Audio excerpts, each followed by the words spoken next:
So tell me, what'd you get up to this week? Just work mainly, and I'm sick, and you'll hear it in my voice, but there's nothing we can do about it, so get over it. Yeah, there's absolutely nothing we could do about it. Hi, I just got back from Brooklyn. I was gonna say. Where's my dog? You touching my daughter? Nah, Brian, touching your daughter's touching me. Hey, whoa, wait, Hey, easy oh, I'm there. walking in. I'm walking in. in. I'm walking in. Yeah, we're done with that skit. Want to know what I did this week? Yeah. Well, normal work week, and then I just got pulled over this morning. Why did you get pulled over? My registration was expired. You idiot. Hey. Hey, I'm not driving here. I got pulled over. I'm not driving. No, but I was driving into Fernley. Okay, let me start you off this day. Dad set me up with a 8:45 appointment to the optometrist in Fernley. So I'm driving to Fernley. I'm literally probably 2 minutes out from the optometrist. Turn the red light. Lights come on. And this time I can honestly say I was not doing anything illegal. I even had my seatbelt on. Now that is a rarity. But to all you teens listening, if you are listening, I wear my seatbelt all the time because I'm a responsible driver. And we drive under the speed limit. Yes, just to be sure. But, yeah, and then the lights go on, and I'm like, excuse me? And so I got confused. And I pull over. God was really nice. He's like, hey, your plates are expired.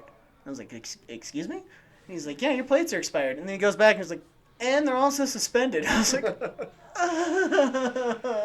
And that's when you told him you stole the car? yeah, I told him that I stole it and I killed him, like those 3 guys that I killed. He was one of the 3. Full circle. Said, listen to the podcast if you want to know the full story, officer. And then he arrested you. Yep. And then he arrested me, he impounded the car, had to kill him.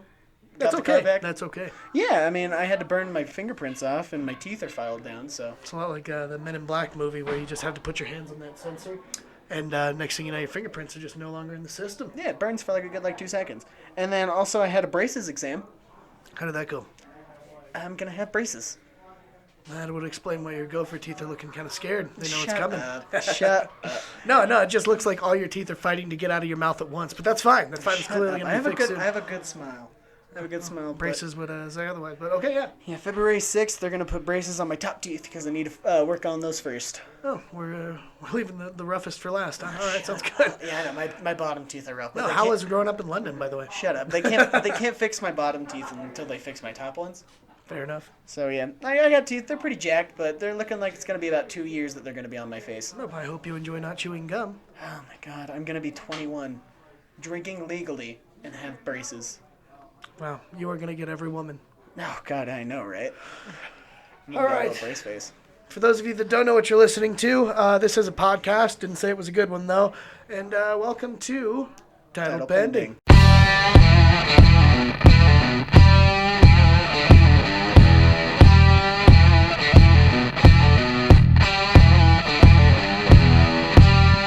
Tommy, what were you watching this week? You know, this week, I got to be honest with you, I haven't really been watching anything besides The Masked Singer. Oh my god. I'm on the season finale of the first season there. Okay, so for context, if people have no idea what we're talking about, The Masked Singer is the show where you have random celebrities, and I mean like random celebrities. We're not going to spoil it by saying any of them. They could be professional athletes, they can be professional singers, they can just be random like celebrities like a Jenner or a Kardashian that don't do anything. And so what they do is that they put masks on them, they do a full costume, and then they just sing. And the whole like thing with the show, the whole shtick is that you have to find out who the singer is. They give clues. I think the monster is fantastic. I mean, he started off with Queen, and like I don't know why, but I'm gonna say that he gave me chills when he like sang it, and like he was like going like with those long notes. I was like, oh. Oh, you sound just like those judges who are all Paula Abduls. I gotta say, that's my least favorite part about The Masked Singer. Ken Jeong, great. I love because Ken he's Jeong. funny. Nicole Scherzinger from Spice Girls, is that what she's I think from? so, yeah. Or maybe Pussycat Dolls, I don't remember. Some band. Either way, boring. I don't know, her opinions bore me. Jenny McCarthy Wahlberg, boring. The only thing she's got is that she's married to a Wahlberg, and not Mark Wahlberg. Yeah, not even the good Wahlberg. And then you've got Robin Thicke, who, and Blurred Lines is terrible. Blurred Lines is terrible in my opinion, but here's the thing, obviously I'm not a famous musician, but for a guy who is only Grammy nominated, not even a winner, to be judging people on their singing or abilities or whatever, it's like, It just blows my mind. I look at it the same way as I look at like American Idol, where it's like Simon Cowell. You know, I get it. His whole thing is he's just going to be a jerk, and that's great. But where does he get off judging musical talent? Like, he's not a musician, and I don't know. That's why I think I don't watch The Voice personally, but I like the aspect of it's all professional singers and all of them different musical genres. They're equipped to judge. Oh yeah. I look at like Robin Thicke. It's like the only song anybody cares about from you is Blurred Lines. Blurred Lines sucks. You didn't win no Grammy. You Does may he have be anything nominated. else? Not that I mean, can you tell me one? I mean, I maybe can't. other people who listen to crap music can, but for me personally, I just feel like the people up there, none of them, even Ken Jeong, should be judging music. However, I get it. It's not an American Idol. It's more of a comedy show. And that's why I think Ken Jeong fits in great. The other three aren't funny. They're just dramatic. Everything's great. Wow, you brought me to tears. You know, you make me shiver. It's like, shut up. Like, I'm sorry. Like, the best part about the show is when Joel McHale is a guest star. I mean, because he's just more comedy. It works better that way. And I like what Joel McHale, like, he is just, like, such a negative person on that show. He's like, this is the weirdest show I've ever been on. And then, you know, later on, I don't know if you've seen the episode where they bring on guest judge. Oh, gosh, what's his name? I just know Joe McHale. No, there's another guest judge they bring on. He's one of Nick Cannon's friends. I'm spacing it. But every time he has a comment to make, you know, he stands up and does a bit. I think he was funny. And then in the newest episode, or the finale episode, and the one before that, they bring on Kenan Thompson, who is another comedian. Oh, I love Kenan Thompson. Whenever they bring on the comedian guest stars, it becomes 10 times better because they're not sitting there pretending to be these pretentious, well, you know, it was off, it didn't match your character. Yeah, blah, blah, I hate blah. it when they say, like, I hate it when they say, oh, it's definitely not a professional singer under there. It's like, neither are you guys. Yeah, exactly. And what like, do you know about being a professional singer? Like, you can tell me Nicole Scherzinger's a professional singer. I ain't never heard of her. Like, I never heard of her before they freaking brought her on. So. well, like, you remember with the deer? Like, I'm not gonna say who it is. Mm-hmm. The deer, like when they unmasked him, and they're like, yeah, and he's like, which one of you told me that I wasn't a good professional singer? And it was Nicole Scherzinger. Yeah, and he's like, you try putting on a mask that's like 10 pounds and like all this costume gear, which is like another 15 pounds, and you try to sing the best you can. Yeah, no. Like, get off their back. Like, some people, their costume is like lightweight, breathable, and like you have their mask, their face exposed, like the bottom face that they have to paint. And then you got one guy who's wearing a full-on mask, a gas mask. Like, get off his back. No, I agree. What was the last character you saw in Masked without telling me obviously who it was? I haven't seen it in like 2 weeks. Because, man, I'll tell you, some of them later down, like, they're great. Like, one of them blew my mind. I just love the monster. It pissed me off when he was on the part of the 3 that would have gotten chopped off. I was like, the monster was fantastic. No, I agree. And so, another thing that I wanted to get with you that we're like keeping coverage on, The Mandalorian. Have you seen the newest episode? No, I haven't. I've been doctor's appointments today. Not for me. My wife's pregnant. But probably should go to a doctor. I sound like $1 million. More like $1 trillion. Well, either way, no, I haven't. I want to. I will. Probably, maybe tonight. I don't get off till 10 p.m. and I'm probably going to pass out. But probably going to go and watch it tomorrow night. Yeah, it's a good episode. I mean, yeah, it was good. It had kind of a good twist in it. Not like a big plot twist, like, oh, somebody that you knew was like really a bad guy working against him. It was more of just like oh yeah, I could totally see that happening in real life, like with bounty hunters and stuff. I can totally see that. Does it reveal who we kind of saw towards the end of episode? Was it 5? What do you mean? Because at the end of the episode, the gunslinger, when he is, spoilers by the way, when he's going after that female bounty hunter with the aid of the young up and coming bounty hunter, you know, he. Wait, so you have seen the newest episode? The Gunslinger? You know, my last week's, right? Yeah. Well, today's Friday. A new one dropped today. Oh, thought, yeah, right? sorry. I was talking about last week. Oh, okay. Yeah, no, I saw that coming, yeah. I thought the twist you were talking about was whoever's feet that was approaching at the end of the episode. Because that's probably revealed tonight. Oh, yeah, so. God. Okay, so we have seen both the episodes. I was talking about the Gunslinger, about how at the end, where, also spoiler alerts, I was talking about when he's like, you know, he's worth a lot more than me, and he just straight up shoots her, and I was like, oh. Yeah, no, didn't see it coming. I was happy with the way that played out. Oh, yeah, I liked it. I think it was a little anticlimactic how they handled the Mandalorian and the Bounty Hunter. No, I agree. And my biggest thing with that episode, you know, it could have gone 2 ways. One, obviously the young new gunslinger bounty hunter betrays Mandalorian, which we saw. Or he becomes a sidekick, which I was not down for. That was not a character I cared enough to have as a sidekick. Yeah, I definitely didn't. To be honest, the only sidekick I want for the Mandalorian is the guy from the first episode, the old man who helps him with the... That always says, I have spoken. I have spoken. I have spoken. Yeah, that guy. You could have kept him in that episode for a long time. The other thing too, that IG-88 bounty hunter unit that was voiced by Taika Waititi. It's just an IG unit. Whatever, the IG unit, the bounty hunter. I was bummed that he died. Not because I thought he went out bad. I thought the way he went out was great because it was the whole twist of didn't shoot Baby Yoda, shoots him instead. But I just liked him. I would have liked to have seen more of him. And, yeah. I'm hoping to see more IG units, if that's possible, And all then, voiced by Taika Waititi. Like, when it dropped, they made it sound like it was a big thing, so have him just be a throwaway character. I thought that was ballsy. It was ballsy, and I'm hoping that we see more, just because I thought that whole fight scene where he's just twisting, turning, shooting everybody down, it was coolly made. And I don't know. I feel like there's so much you could do with it, and that would be a solid sidekick to the Mandalorian because you got the Mandalorian who's just real concise, cares about what he's doing, his targets. Obviously, he's got a soft side when it comes to the Baby Yoda, and then you've got The child. and then you've got an IG unit who is just scientifically equipped to take out every target, cold-blooded, but accurate to a point where it is also just willing to die if it thinks it's going to, blow itself up. One thing that Wait, what? Go ahead. Just blow itself up if need be. If it thinks it's going to be taken hostage, yeah. It'll just blow itself up. Like, I like it. Yeah, but the one thing that I didn't like about the first episode was, so IG unit didn't even have to look, and it would, kill, a person just like that. Mm. But the second Mando steps out and says, IG unit, and he just hits him, he's still alive. I didn't like that part. There could have been a million things that could have done. He could have been, farther back.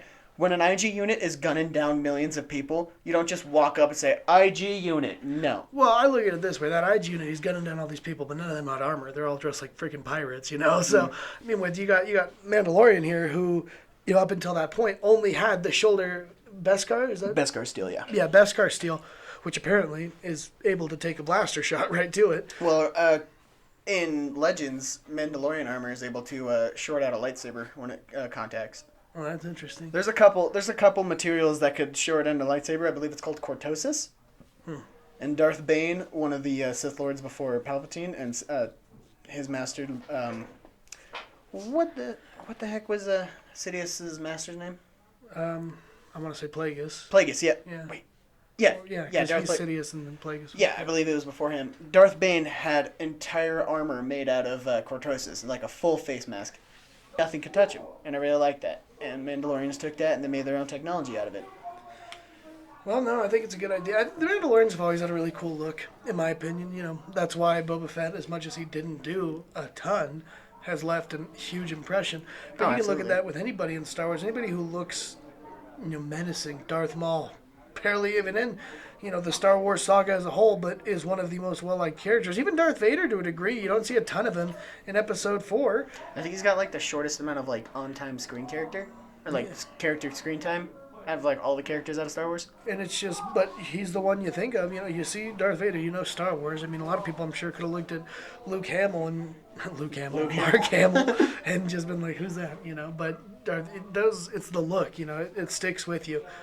And I always will say that Darth Maul was wasted dying in Episode 1. Not that he's actually dead. Obviously, you get him in Clone Wars, Rebels, and then Solo. But, God, I mean, to have him just go on to Episode 2 would have been so cool. All right, well, moving on from Mandalorian, because we're already at 25 minutes. Tommy, have you seen the new Wonder Woman trailer? Yes, I did. What were your thoughts? So I'm a big comic book fan, DC obviously, and I noticed that they're going to be doing Maxwell Lord, which, played by Pedro Pascal, who's also playing the Mandalorian. What a segue. He's having a good year. He is, and to have Maxwell Lord in there is interesting because the comic book series that involved Maxwell Lord was Checkmate, and he was the owner, I guess, of the Justice League International. So Justice League breaks up after Superman's death, give or take, and you get the Justice League International, which is all about not just the United States but everywhere. So you got Justice League Europe and blah blah blah. Mm-hmm. And it was a much more diverse cast for the Justice League, other than Batman, Superman, all those guys. You're getting Animal Man, Booster Gold, Blue Beetle. Not regular Hal Jordan Green Lantern, but the angry one, whose name I'm also spacing right now. Guy Gardner? Guy Gardner, yeah. You get him as the Green Lantern in there. And the whole point of Maxwell Lord was he's this billionaire tycoon who buys this Justice League, essentially, much like with The Boys. If you've seen The Boys TV show. The Boys. Spoilers, to a degree. Vought American owns the superheroes, and it's not so much about being superheroes as it is about making money off the franchise that is superheroes. And that was a lot like Maxwell Lord's take in terms of it's a moneymaker. You know, he sees it as an industry, not as a super group here to save the world. Gets to a point where Maxwell Lord is kind of revealed as a shady dude who's more or less an evil villain. Blue Beetle, pardon me, comes across this whole secret as to why Checkmate, who is a secret organization also ran by Maxwell Lord, is kind of pulling a lot of strings, and it's completely, you know, gangs, intergang, even to a degree, Darkseid in them, you know. It's all evil villains, and Maxwell Lord's pulling the strings of Checkmate, he's pulling the strings of the Justice League International for his own things. And when it comes to something like that, you know, Booster Gold, God, I keep saying Booster Gold, Blue Beetle, at the time, Ted Kord, not Jaime Reyes, as you might have seen if you're watching any of the Titans, Teen Titans, anything like that, Young Justice. Ted Kord, grown man, billionaire, he comes across this secret, and Maxwell Lord shoots him straight in the head. And Booster Gold loses his best friend because Blue Beetle and Booster Gold were best friends. And, you know, it's a real shame, too, because up until that point, Blue Beetle's whole storyline was he was a great hero. You know, the concept of Night Owl from Watchmen is based on Blue Beetle. And up until that point, Blue Beetle had kind of like fallen off of grace. You know, he's grown really fat. You know, he's not athletic anymore. And with the help of Oracle, Batgirl, after being paralyzed, she helps him get into shape. And so once he gets into shape, he's getting back into the superhero business. And he's like, you know what? I'm going to start, you know, kind of going after my own cases. I'm going to make a name for myself again. And that's where he stumbles across this whole Checkmate situation and Maxwell Lord shoots him in the head, right? Well, Maxwell Lord gets away with it for a long time until Wonder Woman herself, leading up into the Infinite Crisis storyline, discovers that Maxwell Lord's evil. And the only way she can really stop him, because he's got this whole telekinetic power over Superman, he's forcing Superman to attack Wonder Woman. Only thing she can do, snaps his neck. It's the first time Wonder Woman's ever killed anybody. Much like, you know, with Superman breaking Zod's neck in Man of Steel, it's just not something they do. And so for Wonder Woman to not only snap Maxwell Lord's neck, but to do it broadcast all over the United States, it's almost a unanimous vote that she is off the Justice League. That being said, with this Wonder Woman movie, how far... Circling back after 3 minutes. There's your pop culture comic book knowledge for the day. That being said, with Wonder Woman 1989 movie, to bring Maxwell Lord into this, are they also going to bring in anything with Checkmate? Are they going to bring in anything with Justice League? Are they going to have Wonder Woman snap his neck? I think that's going to be like they're planting the seed for it. To kill Maxwell Lord in 1984, I think would be dumb, because there's a lot of potential there, especially with you've got Justice League. I don't know how much they're going to do with Justice League anymore now that it's all it's retconned, completely retconned. Yeah, and so it gives the opportunity for a new Justice League storyline to be told with Maxwell Lord being a main bad guy, with Wonder Woman's fall from grace in terms of killing him. There's a whole lot you can do, but bringing Maxwell Lord into it definitely hits that comic book canon of so much that comes with it. And I'd love to see a lot more comic book stuff in these movies. I'd love to see more characters. I'd love to see more ideas and settings and stuff. It's interesting. Other things about the Wonder Woman trailer, Cheetah, you know, obviously we didn't get a lot of Cheetah in there, but we got a lot of Barbara Minerva, the character playing Cheetah, or who becomes Cheetah. Kristen Wiig, the actor. Which is an interesting choice, and I think it'll pay off. I think she's better than just a comedian. Oh, yeah, definitely. What are your thoughts on Wonder Woman swinging from lightning bolts? It's interesting. I've never really heard of that one before. I have never seen that in a comic book, TV, anything. I think they just kind of made that up as they went. Yeah, I think they made it up, and I think they are going to steer clear of any sort of invisible jet. Did you see that a bunch of Marvel Spider-Man fans said that they were copying Spider-Man with the swinging from lightning bolts? I mean, swinging from anything, you're going to be copying Spider-Man if you want to go that route. I mean, you could say that Spider-Man is copying Tarzan swinging from vines. Oh, yeah, I thought it was just ridiculous. I just thought Marvel was getting mad. I mean, do I think swinging from lightning's kind of dumb? Yeah, I do. I mean, I think there's like 100 other ways you could get her from point A to point B without it being kind of ridiculous. It was kind of dumb. I mean, maybe in the movie it'll make a lot more sense than what we see in the trailer. I think it's more or less like a shock and awe, like, oh, look at this, it's something different. Yeah. But yeah, it's just weird to think about. The soundtrack, I love the soundtrack. I mean, you know me, I love anything 80s nostalgic. I mean, right now I'm wearing aviator glasses, prescriptions, by the way, I'm not fake, and I have a mustache.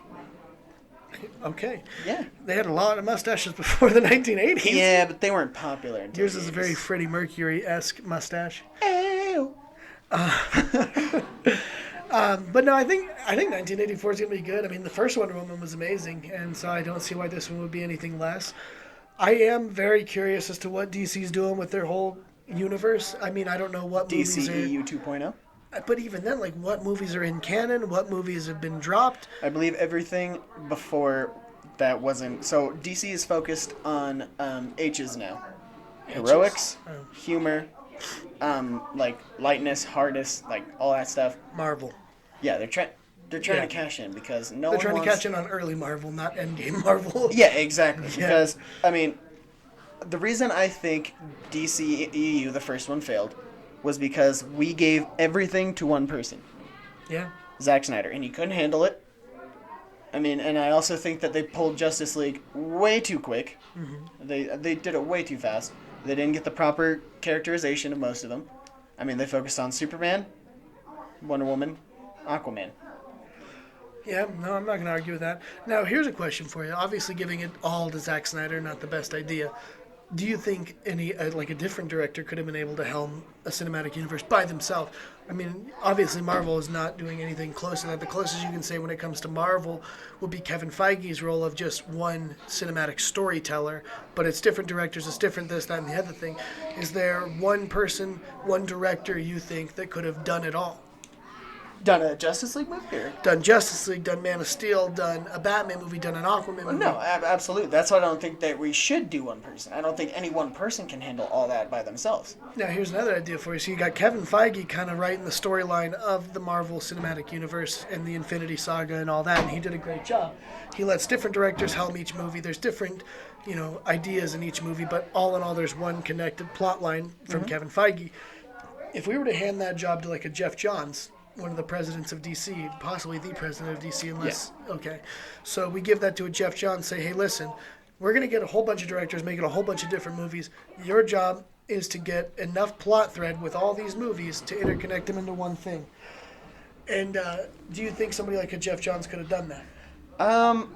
I think he can. I mean, because I've read Jeff Johns' comic books, I've read his writing, I've read all that. I love what he does with The Flash. He's a good writer. He can definitely write stories. If we give the writing properties to a comic book writer, I think they're going to know what can be translated from pen to screen.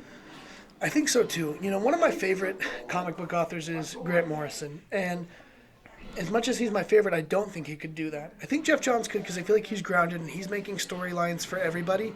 Now, he also writes for TV shows, like the CW shows. He writes for those. Well, that, and he's done so many different characters. He's done Flash, he's done Justice League, he's done, right now he's doing Shazam. And so I think about that, and I think he's got enough of an idea of everybody. And I look at like a Grant Morrison, however, where he's very meta. He'll take a storyline and twist it on its head. He took like Animal Man, and at the end of his Animal Man run, you've got him writing himself into comics and having Animal Man discover he himself is a comic book character. It gets really meta. He does the same thing with his Doom Patrol. I think he's great in terms of changing up the genre, but I feel like he wouldn't be the right man for the job. Absolutely not. For a DC universe, because I feel like he's just got too much going to where the average moviegoer is going to be out of their own realm. Grant Morrison isn't a mainstream comic book writer. And I think Jeff Johns would be like, he's the only one I can really, maybe Scott Snyder, who did an amazing Batman run, could have done something with it. And I think he also had something to do with Justice League, but don't quote me on that. Tom King's another one currently on Batman, finishing up his storylines that probably could have done enough just because they understand like an average comic book reader who doesn't know all of the history of DC but knows enough to where they can get involved. I just feel like if DC wants to make an extended universe, they're going to have to get a Jeff Johns to become a Kevin Feige. Unless they just want to make movies. But if they want a universe, a cinematic universe like Marvel's done, they have to have that person who is willing to make everything connect. And I'm not saying every movie needs to be a prequel to the next one coming, because that's one of the worst things about a Marvel movie is when a lot of it is just building up to the next one. That's the worst thing, is when you feel like your movie's just a filler to get to the big plot line. I feel like, Thor: The Dark World, that's all it is. It's just a filler movie to where it's like, here's elements that'll be used for later movies, but this is a movie we're going to hand you, and it's not going to be the greatest thing. all of the best parts about it are going to be seen later. Well, I mean, the only reason I watched Captain Marvel, I didn't like that movie. I thought that movie was bad. Nothing to do with Brie Larson. I'm not going to be one of those people that hates a woman just because she's a woman. But I don't. I only watched that movie to watch the stinger at the end, where it connected to Infinity War. And I felt the same way. I didn't even watch Captain Marvel. I know I will at some point, just to say I have. I kind of want a refund. Well, my biggest thing with it is I really only would be watching it, not because I care about Captain Marvel, but because I want to see the Nick Fury part of it, which all it is really just helping connect other stuff. But see, like Nick Fury, it's not a Nick Fury movie. It's simply just Nick Fury's in this because he has to do with other stuff. Like, that's all it is. That's why he's in there. You can argue it any which way you want, but the only reason you care about Nick Fury in that movie is because you know of Nick Fury from the other movies. Oh, yeah. And it kind of takes away from the Captain Marvel aspect of it. And I'm sure plenty of people did watch it to watch Captain Marvel. They read the comic books, whatever. But I don't know. For me personally, it's like I'd only watch that because I care about Nick Fury and I want to see how some of it connects to Endgame, which tells me that clearly that movie is just filler. Yeah, and that movie. I mean, I'm not gonna say that Brie Larson is a terrible actor. I mean, in that movie, I don't think it's good acting. And I recently discovered that she is an Oscar winner. Yeah, for The Room. Yeah, and that movie's on Netflix. I added it to my list. It looks a little weird. I just find it's basically like the J.C. Lee Dugard story, if yeah, you know that. I don't know. I just find her acting very unsettling. You know, I loved her in Kong Skull Island, but that was a good movie. Was a bit player. She wasn't, I mean, to a degree, she was a main character, but in essence, Samuel L. Jackson, Tom Hiddleston, they're also main characters. Like, you know, she wasn't the main character. And I didn't watch that movie for her. I watched it because I like Samuel L. Jackson and Tom Hiddleston. But I just don't. I don't know. She, like, in Captain Marvel, I know she's playing a character that has to be cold and devoid of emotion, but she carries that throughout the entire movie. So there's, like, no feeling of, like, oh, she's learning how to be more human. Like, no, she's still a cold, heartless, like, woman at the end and then at the beginning. And yeah, there's some feminist things. Like, I hate when politics and leftism and feminism are brought into movies. Keep it out of there. And at the end, where there's a fight, he's like, come on, fight me. And she just blasts him and says, I don't need to. And, like, I hear women just cheering in their seats. I just keep it out of my damn movie. No, I understand that point of view completely. I don't think politics for left or right should be in movies. You know, it doesn't matter what I believe in. The fact of the matter is I'm not going to a movie because I want politics. I'm going to a movie because I want to watch a movie. Exactly. If I'm going to watch a political movie, well, then I know what I'm getting into. But yeah, like, but don't try to, like, hide it in there. Like, oh, you know how many times I'm tired of hearing Trump references and, like, pop culture of, like, them saying, like, yeah, our president doesn't even know how to read. And the thing is, too, people that, like, don't like Trump, you know, They probably get tired of it too. I mean, even comedians are saying it's such a overused joke at this point. It's so dumb. I mean, nobody's sitting there arguing. The dude's a racist. He's a moron. You know, he gets off Twitter like that would be the smartest thing he could do. Everybody knows it. Like, everybody knows it. So, like, the joke stops being funny when it's just common sense at this point. It's been 3 years. Like, the joke died after the second year. The joke died the first year. I mean, it's so overused. And then, you know, let's start to wind this up. I've got, unless you had another topic, I had one. I did too, but you can go first. Well, I just wanted to know, how do you think they're going to incorporate Emperor Palpatine into the newest Star Wars? I was going to talk about the trailer for Episode 9, the new trailer teaser. I don't know if I've seen the new trailer. It's got Kylo Ren coming out of hyperspace and going to the remains of the Death Star. Then you have Emperor Palpatine changing his voices to Snoke, to Palpatine, to, like, everybody that he's been, saying, like, I've been talking to you this whole time. And I didn't watch any more than that because I was like, they're going to reveal so much and I don't want to know. Because lately, trailers have been revealing the entire plots to movies. So with Star Wars, I'm just keeping blind. I'm staying blind. I am not going to watch any more trailers. And I think that's how movies are supposed to be watched now. Because trailers are just getting so, like, informative. And, like, let's show you the whole movie. Well, sweet, now I don't have to watch the movie. So I understand that. Well, I haven't seen that trailer. I'm curious how is he? How do you think he's even alive? We talked about this last... Assuming he's alive. I mean, who knows? Maybe it's just a robot. Maybe it's a clone. I don't know. Yeah, we talked about this last week with the clones. I think it's still him because I think it's the actual Emperor Palpatine because, like, with Sith energy, you can stay along for... Or Sith Force. With the dark side, you can stay alive longer periods and, like, you can, like, manipulate. There's so many powers that that the new Star Wars universe, the Disney one, is like trying to uncover. There's more force powers. There's more this stuff. It's. I'm not saying that's getting overwhelming, but it's kind of getting like they're just too OP. Like, I mean, if you can have Emperor Palpatine force project another living person for so long, I don't really like it. And if you're gonna say that Palpatine, you think Emperor Palpatine was Snoke the whole time, I'm not gonna like that. If you're gonna retcon an entire character, I don't like that. But I am looking forward to it. I'm looking forward because it's J.J. Abrams, and I like him, and I am looking forward to that. Yeah, I don't know. I mean, there's so many right ways to bring in Palpatine, but there's just as many wrong ways. Oh, absolutely. And how much of it's fan service, how much of it is actual plot. It's really hard to tell. I mean, I know J.J. Abrams is really big into doing fan service. Like, he likes to help longtime fans enjoy his movies by referencing the movies they originally liked. Star Trek was a great example of that. The whole Khan stuff. You've got Force Awakens, which is a lot like New Hope, and I'm giving her all she's got, Captain. Like, okay, we get it. yeah, We get it. and with the new Star Wars, how much of it can he even base off old Star Wars movies because of what Rian Johnson did? It's really hard to make a Return of the Jedi off what you have left. Yeah. Do you think that Mark Hamill is going to be in this one as a Force Ghost? Yes, I do. Maybe not as a Force Ghost. I don't know, actually. I feel like Mark Hamill's going to be in it in some sense. I mean, he's dead. I mean, unless J.J. Abrams does something weird, he's dead. There was something that was pointed out to me, though. When you, transform into the Force, like with what he did at the end, you don't take anything with you that's not your body. So, all your clothes, everything. But Luke's robotic hand went with him, too. It didn't drop the robotic hand. So either dead Luke has a robotic hand still, or it should have dropped in his cloak that he left behind. So what do you think that means? I don't know. I mean, I feel like they can pull it oh no, he didn't die, he teleported. I'm like, They'd have to pull that off in a really cool way for me to be convinced. I mean, that it's not just a simple retcon. Oh God, yes. I'm getting tired of retconning things. Yeah, no, I'm not gonna argue with that. But if it's the case with Rian Johnson, I don't really care. No, see, I love Last Jedi, so I don't want it to be retcon. I want to see what J.J. Abrams can do with what Rian Johnson gave him. I did rewatch Last Jedi since the last episode. I rewatched it.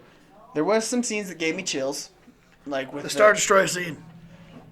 That she hyperblasted through that. That was so cool. That one, I liked how it went silent, and then after a couple seconds, you hear like a bullet pass through. I was like, oh, that was kind of cool. And then with Luke giving his speech, saying everything you just said was wrong. I was like, I still like that. But yeah, then me too. I also rewatched Avengers Endgame yesterday.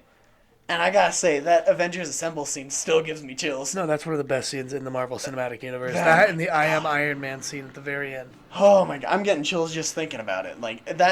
I don't think anything ever in the future of MCU films is ever gonna top that one scene. I don't know. I don't think so. And the thing is, too, you had to build it up the way you did.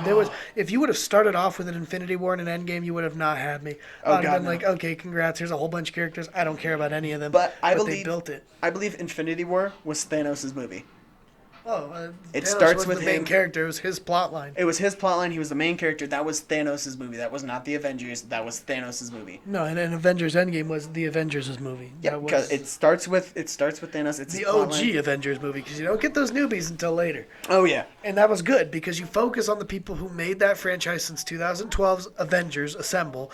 You focus on them, and then about 2 hours and something minutes into the movie, you let all the newbies come in to where it's like, here, we're passing the torch to you guys to carry on, but this was our movie, this was our wrap-up, we're bringing you guys in to finish this so that way you can start what's next.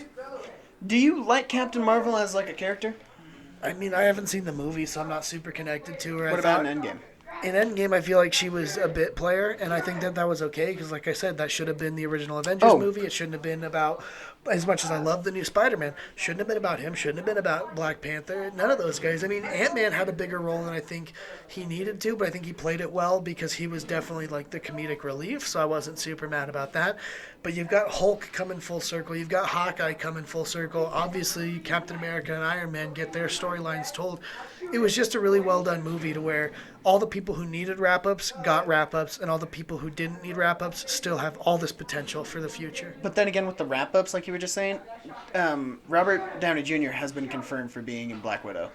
Which is a movie from the past, so Yeah, but then again, like if you're gonna kill this character, they're in Russia. How is he gonna play into that? I mean, it could just be he's on a television screen talking. I mean, or I like could it's be fine showing with that. footage of like something that's happened with. I mean, it could be footage. I'm trying to remember when this Black Widow movie is supposed to take place, but does it take place basically during Iron Man 3 or something like that? I am not sure. Because it would most likely be after Iron Man 2, where we first meet Black Widow. I could be wrong. I honestly don't know. I haven't done much research with the Black Widow movie. But if it's just a simple, oh, here's footage of whatever was happening during this Iron Man movie, like, whatever, that's fine by me. Like, new footage, Have you seen the trailer for Black Widow? Yeah, I don't understand the hype with her. It's not that I thought she was a bad character. I just didn't think that we needed a Black Widow movie. Well, I think it's because she's dead, so now we have to give her a proper movie. And I will say, and one thing in Avengers Endgame, she didn't really get the Tony Stark funeral. She didn't get, like, the whole... Oh, God, no. She was just kind of killed, and that was it. So, if they want to make a movie about her, I'm sure it'll be good. It's a Marvel movie, so... Well, the thing is with movies, you can't do a movie once they die. That's why it's another big part of why I didn't like Solo. There's no stakes. There's no stakes in the movie because you know they're going to survive because you know how they die. So if you have a gun to her head, you know she's going to get out of it. No. And so it just kind of kills the movie for me. Wonder if there's anything in that movie about, like, introducing a new superhero character. I mean, you've got, obviously... Red Guardian? Yeah, which... David Harbour? I feel like he's probably just going to die in the movie. I don't know. I don't think he's going to die. I think he's going to retire because the way the state he's in now, with being, you've gotten fat. Like, okay. Yeah, I mean, I don't know. Maybe this movie will serve to, like, introduce somebody that we'll see in a new Marvel movie. Her sister? Yeah, I mean, it's going to be kind of weird being like, oh, this character wasn't introduced, but she's been around for about 20 years. Well, look at the Captain Marvel. That's exactly what Captain Marvel was. It's like all of a sudden Nick Fury uses a beeper. Where was that beeper during Age of Ultron or the first Avengers movie? It's like, I feel like, Captain Marvel... Well, actually, the thing is that with that thing with like, oh, why didn't you use it earlier with the first Avengers movie or Age of Ultron? And then the theory was like, well, I mean, you have all these super-powered heroes, and I mean, if Captain Marvel can, like, defeat a race, why couldn't these 5 superheroes do it? Yeah, I don't know. I feel like it's just lazy. But I did like how Joe and Anthony Russo, they recognized that she was, like, powerful, but they didn't, like, cash in on that. Like, yeah, she had her scene, and yeah, she got yeeted. Yeeted hard. Oh, dude, I laughed when I saw that film. Well, it's again. like, Thanos is kind of like, who this? And then just, like, yeets her off the screen, and it's like, thank you. Because, I mean, Joe and Anthony Russo, they realized, like, yeah, she's powerful, and yeah, she had a movie where she basically destroyed everything, and she's too OP. Mm-hmm. But, like, this is not her movie. So we're not going to listen to your thing saying, oh, you need to let her kill Thanos. Like, no, she was introduced last year. Give it to somebody. You're not going to bring a brand new character in to destroy Oh, the my big God. bad. You know how pissed people are, like you and me, that have been watching since 2008? If Captain Marvel would have been the one who ended Thanos. Oh, that movie would have not have gotten the hype it would have. No, I mean, people would have been like, what the hell is this? Oh, as soon as Captain Marvel came out, everyone's like, oh yeah, she's ready to kill Thanos. Oh, she's definitely gonna kill Thanos. Like, no. Man, I certainly hope not. Not if you want my ticket. Oh yeah, if I read on the news saying like, oh, Captain Marvel killed her, and be like, she just got introduced about 5 months ago, and they let her do that. For everybody else, it's like, yeah, I didn't spend 10 years watching these movies to watch this lady from like a couple months ago kill my boy. Yeah, because then you just gonna be like, okay, well instead you don't have to watch from 2008. You have to watch from 5 months ago to catch up with all this. Mm-hmm. And so it's like it gives a payoff to watch this character that you watched 11 years ago kill this OP character. Mm-hmm. And it's just great. But I like how Joan Anthony Russo like recognized her being powerful and they let her have her moment, but she also needs to leave. Like, yeah. That's why I like how she's like, oh yeah, there's a lot more people in this area. There's a lot more people in the universe. This is going on thousands of planets. Like, okay, yeah, go deal with that. Cool. We got go this. Have fun with all the other planets. We got this. And if you are a big Captain Marvel fan, we're sorry, but like, she's just too OP. Just look at it realistically. Like, I'm sorry, she's not even that interesting. She's not. And Brie Larson, I know she's got an Oscar, but sometimes that doesn't mean anything. Yeah. Like, you did a good movie. but if like I don't like Brie Larson as an actor. She No, I agree. she posts picture of her holding Thor's hammer, and like I mean, fanboys got pissed obviously. Captain Marvel can't even do that, and then it turned into a giant feminist thing, where it was like, oh God, she's pissing off all the Marvel fanboys, bad energy, and I was like, ugh. Yeah. Yeah, it's just like, just calm down. She just posted a picture. It wasn't even that much of a problem for me. I didn't care about that. But like, if you're gonna turn her into a feminist icon, don't. Use somebody who deserves it. Wonder Woman is a great feminist icon, I think. Oh God, Wonder Woman is a great feminist icon. And she's somebody you can root for. We live in a generation where everybody's offended by everything but doesn't take anything seriously. It's very weird. Oh, absolutely. And if you're gonna try to tell me like, oh, her outfit is too revealing, well, okay, that's your opinion. That's your opinion. Gal Gadot, however you want to say Gal it. Gadot. Pardon. Doesn't seem like she cares. Seems like she likes what she's doing, so let her like what Oh, she's doing. if the person wearing it feels like it's empowering, then it's empowering. That's how that works. It's all about your personal preference. If you don't like it, don't wear the Wonder Woman outfit. It's that simple. But she finds it empowering. She finds it a status symbol. Did you like the new armor that we saw in the Wonder Woman trailer? The golden armor with the wings? Yeah, I'm curious as to, I mean, if they're retconning JL and Batman v Superman. With that. Well, if they are, though, I mean, obviously, then it doesn't matter. You can bring in that armor. If they're not retconning Batman v Superman and Justice League, then kind of confusing as to where that armor was, but it is what it is. Do you think that it's made from Hephaestus? Most likely. I mean, isn't he the one who makes all their armor? Yeah. Well, then I would say so.